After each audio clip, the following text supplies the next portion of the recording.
Halo guys, kembali lagi bersama kami di channel Arafi. Bagaimana kabar kalian? Semoga baik-baik saja dan semoga kalian semua dijauhkan dari kata sakit teman-teman.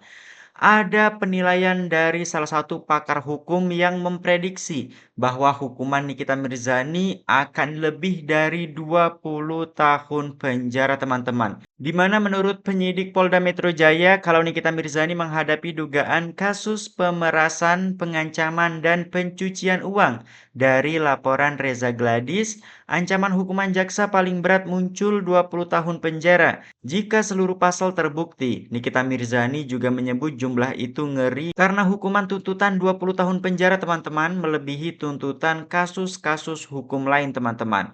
Dan ada juga tanggapan dari kuasa hukum Reza Gladys yang menyebut kalau Nikita Mirzani sudah membuli jaksa penuntut umum dan tidak menghargai pengadilan, maka pihak kuasa hukum dari Reza Gladys menganggap kalau JPU pasti akan menuntut hukuman maksimal kepada Nikita Mirzani, teman-teman. Dan tim kuasa hukum dari Reza Gladys juga mengatakan kalau tidak seharusnya Nikita Mirzani berperilaku semacam itu, tidak seharusnya ditunjukkan di ruang sidang yang seharusnya menjadi tempat mencari keadilan, bukan ajang pamer organisasi. Bagaimana nih tanggapan kalian setelah melihat kabar berita ada praktisi hukum yang menilai kalau tuntutan Nikita Mirzani akan jatuh maksimal yakni 20 tahun dan kabar kalau kuasa hukum dari Dr. Reza Gladys yang menganggap kalau Nikita Mirzani telah membuli JPU dan maka dari itu pihak JPU akan memberi hukuman maksimal kepada Nikita Mirzani, teman-teman. Dan lebih lanjut ada juga tanggapan dari salah satu advokat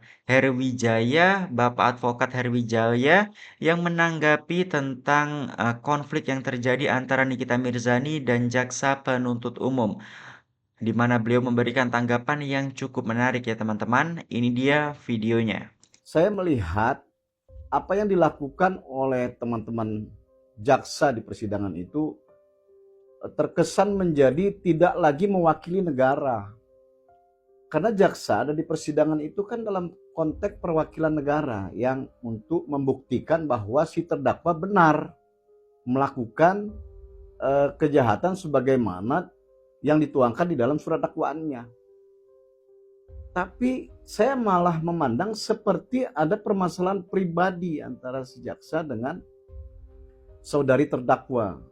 Sikap-sikap berlebihan yang diberikan itu seharusnya tidak jadi untuk dipertontonkan di masyarakat, karena sidang ini terbuka untuk umum. Banyak mata melihat di situ, banyak berseliweran video-video baik dari konten kreator, dari wartawan.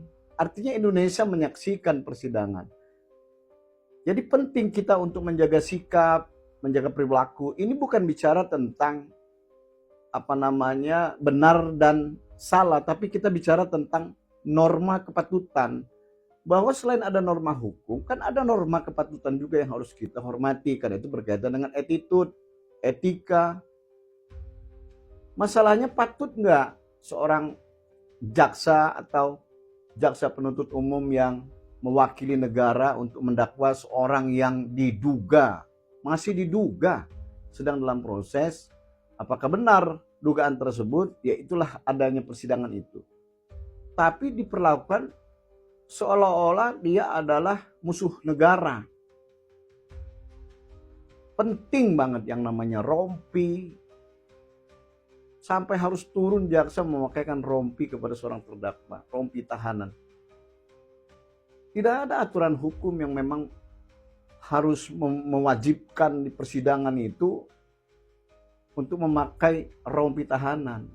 Itu kan hanya karena berdasarkan kewenangan dari kejaksaan untuk mengawasi terdakwa. Ya memang dalam konteks pengawasan, dalam konteks menjaga supaya terdakwa tidak melarikan diri dan lain sebagainya, itu ada kewenangan di kejaksaan, termasuk menahan. Itu kan tidak perlu harus berlebihan. Masalah rompi tahanan itu terus menjadi persoalan dan sampai harus dipaksa-paksakan, yang mana terdakwa masih duduk di kursi di antara para penasihat hukum.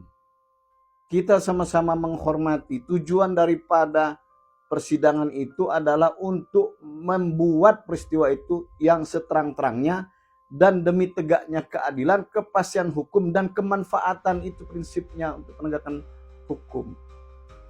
Jadi kalau memang ada aturan yang memaksa untuk membuat seorang terdakwa memakai rompi tahanan, tapi kan ada juga azas kemanfaatan. Sejauh mana manfaatnya bagi masyarakat Indonesia, bagi penegakan hukum, kalau sebaliknya justru menimbulkan opini-opini yang tidak baik nanti di masyarakat. Baiknya kan kita kesampingkan. Misalnya sudah di luar dari ruang persidangan baru pakaikan, kan itu lebih manis.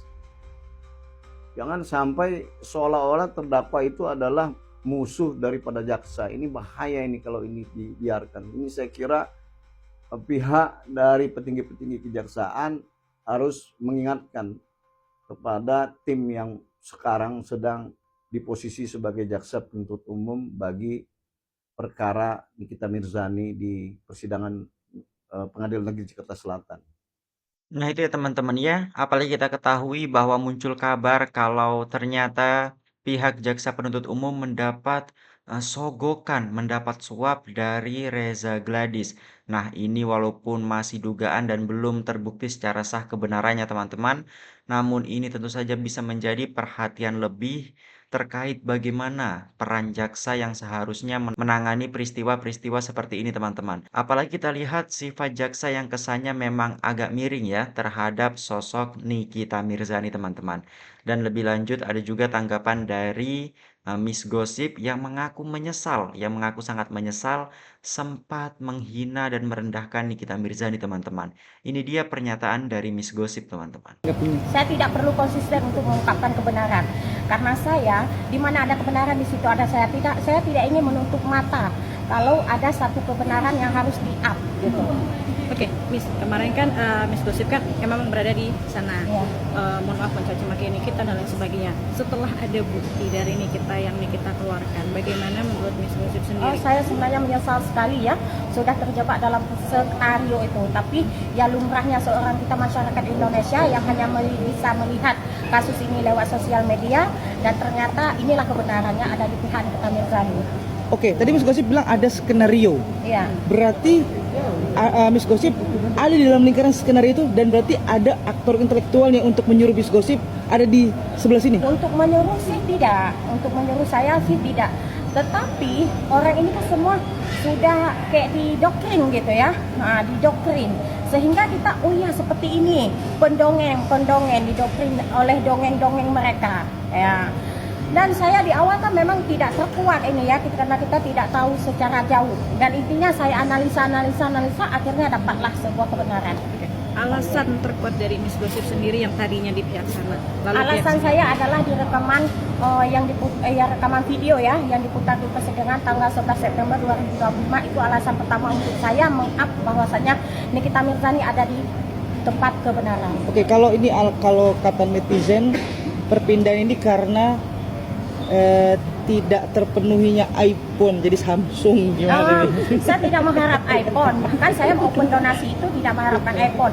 Kalau bisa iPhone kenapa tidak gitu, tetapi diberikan Samsung ya alhamdulillah juga, itu rezeki ya, sedekah orang kita tidak bisa berbuat apa-apa gitu.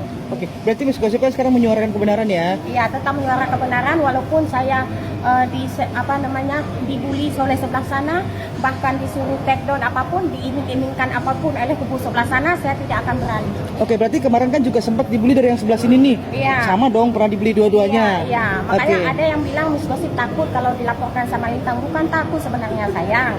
Saya kan tetap meng-up kebenaran. Kalau misalnya takut dengan laporan, di sini pun saya dilapor, di sana pun saya dilapor gitu. Oh, apakah dari pihak sana memang sudah ada laporan masuk? Belum, maksudnya kan di depannya gitu. Karena kalau dari pihak sini kan memang sudah dilaporkan kan? Iya. Nah, kalau yang dari sebelah sini belum, baru jaga-jaga. Belum, tapi kan akan gitu. Miss Gosip, Belum tahu. Belum tahu. Kalau akan pasti terjadi ya kan. itulah, Ayo ya. diralat dulu. Diralat dulu, belum tahu.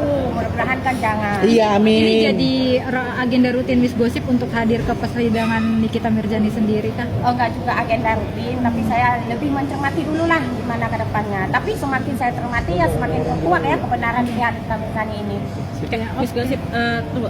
Ini kan Miss Gosip kan sekarang berada di pihak Nikita Mirzani. Dulu kan mencaci maki Nikita Mirzani. Sudah ada ngobrol dengan Nikita atau bertemu dengan Nikita Iya. Atau minta keluarganya maaf mungkin dan apa segala macam. Ya sebenarnya niat saya sih itu, makanya saya menghadirkan persidangan ini alangkah baiknya kalau saya menemui adiknya gitu ataupun Nikita Mirzani. Memang walaupun dalam hati ini agak deg-degan gitu ya, itu lumrah ya.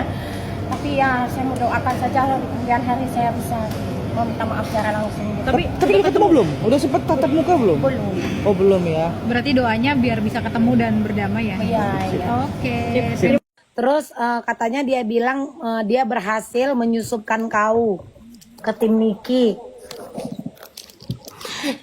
Kenapa dia nggak membahas kalau dia pernah bilang ke aku, mau kau penggiringan opini, mau kau meluruskan, mau kau menyerang aku, kau itu tetap kulaporkan. Itu kata dia. Kenapa dia nggak bahas itu?